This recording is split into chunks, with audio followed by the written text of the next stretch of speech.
Today, in spite of his success and national popularity, Ogunde'S theatre still operates as it's always done. It's never had a subsidy or government grant. It survived, as indeed do all the other traveling companies, on its simple ability to pull a crowd.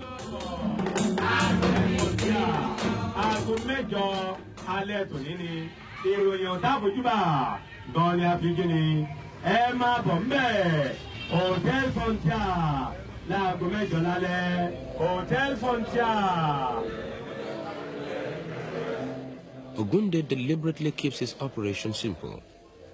In a country where things have a habit of breaking down, he believes in being self-sufficient, even to carrying his own generator for lighting, and sometimes even his own stage.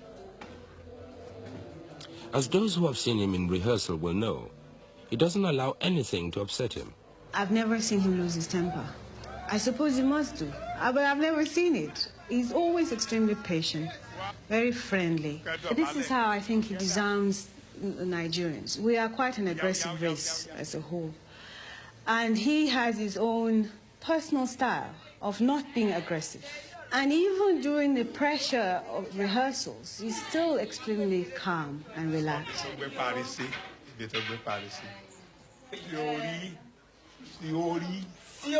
When it comes to business, it's as hard as steel.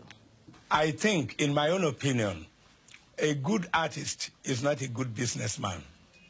I think both don't go together. If you're an artist, you can't be a good businessman. A businessman has to go this way.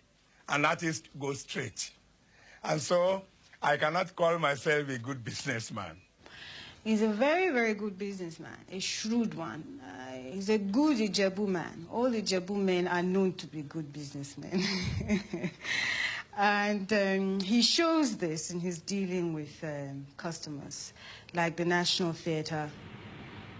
The National Theatre was the venue for Ogunde'S first feature film, the recently made Aye. After it had been running a fortnight, Ogunde had a disagreement with the management on his percentage of the take.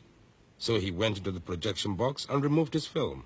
As a result, there was a riot in the theatre. He always insists on controlling his box office. He will not allow any outsiders to do so. And he then will hand the management cut to them, not the other way around. But Dagri, the old coastal trading port and one-time slave market, where tonight Ogunde is showing Aye in the local open-air cinema. Ogunde doesn't sit down at home and say, the theatre halls are managing my films very well, thank you. He's too aware of Nigerian management to leave his management of his art to anybody but himself. He takes complete control. My film is in 35 millimeter, and so I bought a portable projector. So when I was traveling abroad, I took two of my wives with me, and they learned how to operate the projector. So when I came back, going to show a film somewhere, maybe at the cinema house, or in a school hall, or even in a town hall, then my wife will be there, my daughter will be there. They set up the projector, and the senior wives stand at the gate, collect gate fees, and people go in and we exhibit.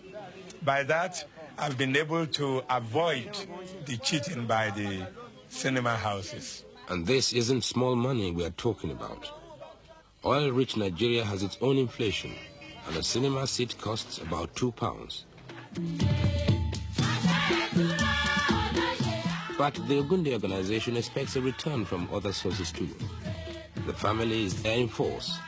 Apart from managing the sale of soft drinks and refreshments, there are also Ogunde's latest recordings.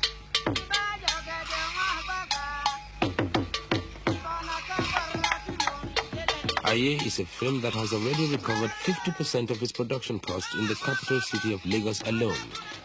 Now the rest of Nigeria is anxious to see it.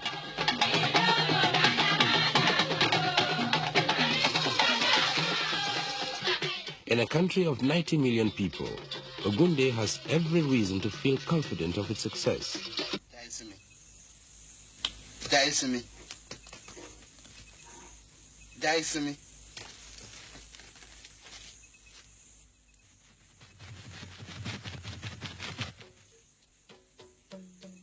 Aye is another traditional tale about witches and possession, divination and exorcism.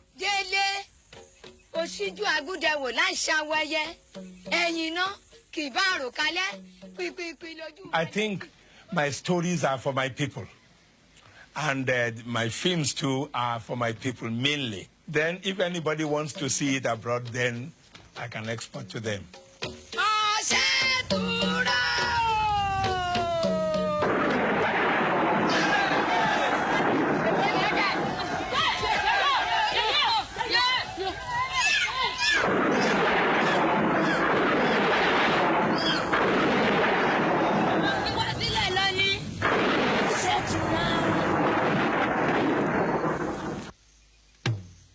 For Chief Ogunde, Aye is a test of whether at the age of 62 he can start a new career as a filmmaker.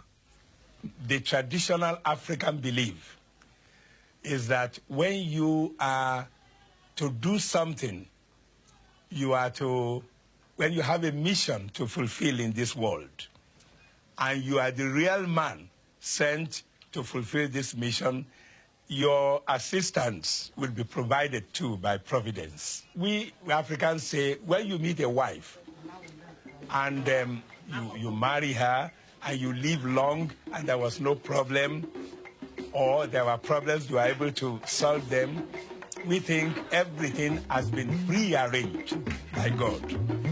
So I now know that because of what I'm to do in this life, my wives and my children have been specially provided to be my assistants.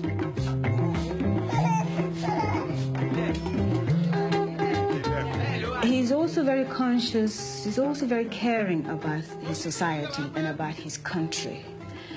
And he feels that even if Nigeria is fast changing in its mood and its tastes, that he can still be the spokesman for his people.